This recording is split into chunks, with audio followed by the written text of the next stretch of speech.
मेरे पति अचानक बदल गए। घर में एक लॉकर ले आए, जिसकी चाबी अपने पास रखते थे।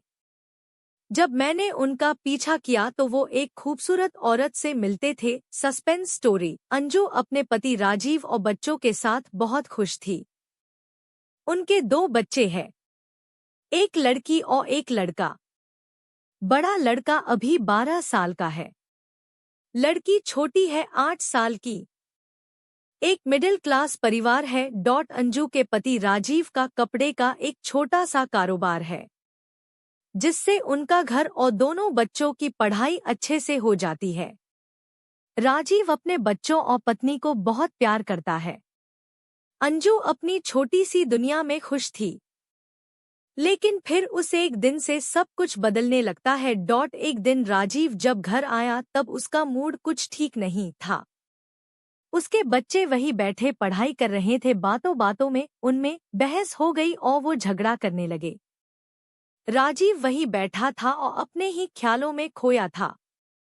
उनको झगड़ता देख राजीव को गुस्सा आ गया। उसने उठकर अपने बच्चों को एक एक तमाचा लगा दिया। अंजू किचन में से आई।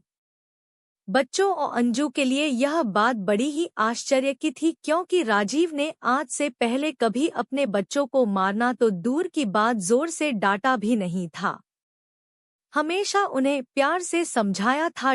लेकिन आज उसे क्या हो गया था?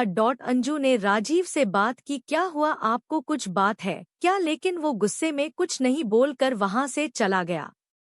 अंजू को पता चल गया था कि जरूर कोई बड़ी बात है जो राजीव को परेशान कर रही है। कुछ दिन राजीव का स्वभाव ऐसा ही रहा। इस दौरान राजीव अपनी चीजों को लेकर भी कुछ ज्यादा ही पर्सनल हो गया था। उसने अपना एक अलग लॉकर रख लिया था, जिसकी चाबी उसी के पास रहती थी। अंजू को यह पता था कि राजीव उसमें कुछ रखते हैं, लेकिन वो राजीव से इस बारे में बात नहीं कर रही थी। उसे लगा कि शायद वो इस बारे में पूछेगी तो कहीं वो बुरा नहीं मान जाए। ऐसे ही आजकल उनका मूड कुछ सही नहीं रहता है, इसलिए उसने इस बारे में बात ही नहीं निकाली। राजीव कुछ दिनों से अब अकेला रहने लगा था, ज्यादा बातें नहीं करता। बच्चों से भी अंजू को यह बात खटकने लगी। एक दिन जब राजीव अपने लॉकर में कुछ रख रहा था तब अंजू वहां आ गई। अंजू के देख उसने झट से सबसे पहले लॉकर को बंद किया। अंजू ने पूछा, क्या हुआ, ऐसा क्या है जो आप छिपा रहे हैं? क्या हो गया है आपको? कुछ बात है तो बताइए। राजीव ने कहा, कुछ नहीं। कुछ होगा तो मैं तुम्हें बताऊंगा। ऐसा कुछ है ही नहीं। अंजू को अब चिंता सताने लगी कि उसे अपने पति का बदला रूप साफ दिखाई दे रहा था। घर में शांति ना हो तो उसका असर सब पर पड़ता है। करीब 1 महीने तक उसके पति का यही रूप रहा, लेकिन 1 महीने बाद अचानक वो फिर से बदलने लगा। पहले की तरह ही अपने बच्चों से बात करने लगा। शांत और सरल पहले से भी ज्यादा हो गया। अंजू खुश तो थी, लेकिन उसके मन में अभी शंका और संकोच तो बना ही हुआ था कि अपने पति के इस तरह के बदलाव से उसके मन में अभी तक दुविधा थी। सब कुछ धीरे धीरे फिर पहले जैसा होने लगा। लेकिन अभी भी राजीव अपने लॉकर को नहीं छोड़ता था। लॉकर पर ताला ही रहता था, ना ही उसे किसी को हाथ लगाने की इजाजत होती थी। अंजू को लगा राजीव फिर से वैसे हो गए, अभी यह काफी है। धीरे धीरे वह शायद खुद ही अपने मन की बात बता दे। समय बीतता गया। एक दिन अंजू दोपहर अपने घर से कुछ काम को निकल गई। राजीव दुकान पर थे और बच्चे स्कूल, इसलिए वो घर के काम से खुद गई। लेकिन बाहर जाने पर उसे पता नहीं था कि उसे ऐसा कुछ दिखाई देने वाला है। उसे वहां राजीव दिखाई दिया, वो भी एक बहुत ही खूबसूरत औरत के साथ, और राजीव उसे पैसे भी दे रहा था। उनको देखकर अंजू छिप गई ताकि वो दिखाई नहीं दे, लेकिन अब उसके मन में सवालों के भूचाल आ गए थे। तरह तरह के ख्याल आने लगे कि इस औरत की वजह से ही शायद उसके पति में बदलाव आया है। शाम जब राजीव घर आया तो अंजू ने पहले ही कुछ सोच रखा था। उसने राजीव से पूछा, दिन कैसा गया, कहीं गए थे या दुकान पर ही थे? राजीव ने कहा, नहीं, दुकान पर ही था, कहाँ जाऊंगा। अंजू को पता था कि राजीव झूठ बोल रहा है, लेकिन क्यों, किस कारण से, यह उसे पता नहीं था। उस दिन से अंजू राजीव पर नजर रखने लगी। वो बीच बीच पर दुकान जाती थी और राजीव का फोन चेक करती थी। लेकिन अगले 1 महीने तक उसे कुछ नहीं मिला। राजीव ना तो उस औरत से मिला, ना ही कुछ और। लेकिन फिर महीने की 1 तारीख वो उससे फिर मिलते दिखाई दिया और उसे पैसे देता दिखा। अंजू को फिर समझ नहीं आया कि आखिर यह बात क्या है। कुछ महीनों तक उसे देखा कि और उसे पता चला कि राजीव हर महीने उस औरत को पैसे देता है। अंजू ने महीनों तक इस बात को देखा था।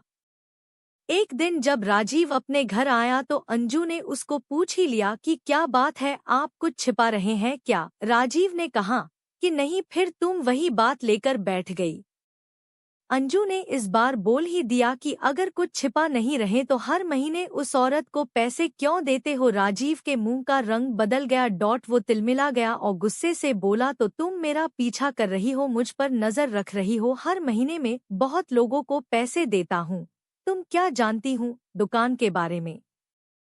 अंजू ने कहा कि मैं जानती हूँ दुकान के बारे में, और यह भी जानती हूँ कि वो दुकान का काम नहीं था। राजीव ने कहा कि तुम्हें जो समझना है समझो। मुझे तुम्हें कोई सबूत देने की जरूरत नहीं है। वो बात वहां खत्म नहीं हुई। अंजू ने उसके बाद भी राजीव पर नजर रखी, लेकिन अब उसे वो उसके साथ फिर दिखाई नहीं दिए। अंजू ने सोचा कि शायद राजीव ने अब मिलने की जगह को बदल दिया होगा। राजीव का लॉकर भी उसे अब खटकने लगा। उसे लगा कि हो ना हो शायद इसी में वो राज है जो उस औरत और राजीव के बीच में है। जब राजीव नहीं था तब उसने कोशिश की उस लॉकर को खोलने की, लेकिन वो नहीं खुला। घर में बच्चों को देखकर अंजू चुप हो गई। उसने इस बात को घर में उठाना बंद किया। उसे लगा कि इसका उसके बच्चों पर बुरा असर पड़ेगा और वो नहीं चाहती थी कि ऐसा हो। समय बीतता गया। करीब 3 साल के बाद राजीव की तबीयत खराब हुई। राजीव की तबीयत खराब हुई, सांस लेने में प्रॉब्लम हो रही थी। राजीव अपनी पत्नी के बिना बताए अस्पताल गया था और करीब 1 या 2 दिन बाद वापस आ गया। घर में किसी को इस बारे में उसने नहीं बताया। 2 दिन बाद जब वो घर आया तो अंजू उस पर टूट पड़ी। बोली कि क्या हालत बना रखी है, कहाँ थे, ऐसा क्या है जो आप इतने सालों से छिपा रहे हैं। आज मुझे आपके और इस लाकर के बारे में जानना है। राजीव ने अब सच बताना सही समझा। उसने लॉकर खोला और उसमें से फाइल निकालकर अपनी पत्नी को दिखाना शुरू कर दिया। सब देखकर अंजू के पैरों तले जमीन निकल गई। उस फाइल में उसकी बीमारी और अस्पताल के पर्चे थे। राजीव ने बताया कि आज से ठीक 4 साल पहले उसे पता चला था कि उसे एक गंभीर बीमारी है और ज्यादा दिनों का मेहमान नहीं है। इस बात ने उसे तोड़ दिया था। उसे चिंता सताने लगी थी। वो यही सब में डूबा हुआ था। वो निराशा और चिड़चिड़ा हो गया था। यह सब हो ही रहा था कि एक दिन दुकान के सामने उसे एक औरत दिखाई दी जो कि भीख मांग रही थी। उसे देखकर उसे दया आ गई। उसने उससे पूछा कि क्या हुआ बहन, देखने से लगता है कि तुम अच्छे घर की हो और फिर सड़क पर इस तरह भीख मांग रही हो। उस औरत ने अपनी कहानी सुनाई। कहा कि वो अनाथ थी। उसके पति ने उससे शादी की, लेकिन उनके देहांत के बाद उसका वहां रहना मुश्किल हो गया था। उसे वहां के लोगों की नियत का पता चल गया था, इसलिए वो कैसे भी बचकर अपने 2 बच्चों के साथ वहां से यहाँ इस नए शहर में आ गई। यहाँ उसे गुजारा और रहना मुश्किल हो रहा है, इसलिए मजबूरन उसे भीख मांगना पड़ रहा है। राजीव को उस समय लगा कि अब उसकी जिंदगी कुछ ही समय की है, इसलिए उसने उसकी मदद करना शुरू किया। उसे और उसके बच्चे के रहने को, घर और खाने की व्यवस्था की, साथ ही हर महीने उसे पैसे भी भेजता रहता है। उसने न सिर्फ उसकी बल्कि औरों की भी मदद करना शुरू किया। राजीव भी आश्चर्य से भरा रह गया था कि इस दौरान उसे पैसों की कमी नहीं रही। साथ ही जो बीमारी उसे कुछ दिनों में जत्न करने वाली थी, उसके इस अच्छे काम की वजह से उसे अभी तक जीवित रखे हुए है। उसने अपनी पत्नी से कहा कि अब मैं अपने घर की जरूरत के बाद जितना हो सकता हूँ मदद करता हूँ, जिसे जरूरत है। मुझे अंदर से खुशी मिलती है। शायद यह उन लोगों की दुआ है जो अभी तक मैं जीवित हूँ। अंजू यह सब सुनकर रोने लगी और उसने अपने पति से माफी भी मांगी। उसने कहा कि आप इतना सब कुछ झेल रहे थे और हम आपको कितना गलत समझ रहे थे। अंजू भी राजीव के इस काम में अब उसका साथ देने लगी। इस जिंदगी में कब क्या हो जाए हम में से कोई नहीं जानता। अगर हम किसी के काम आ जाए, किसी को जिंदगी जीने में मदद कर दे तो उससे बड़ी बात कुछ नहीं है। अच्छे कर्मों और नियत का फल हमेशा अच्छा होता है। आपको यह कहानी कैसी लगी? कमेंट कर हमें जरूर बताएं। इस तरह की अच्छी कहानी आप यहाँ पढ़ सकते हैं। यहाँ उपलब्ध सभी कहानियाँ काल्पनिक है, जिनका उद्देश्य मनोरंजन और शिक्षा देना है।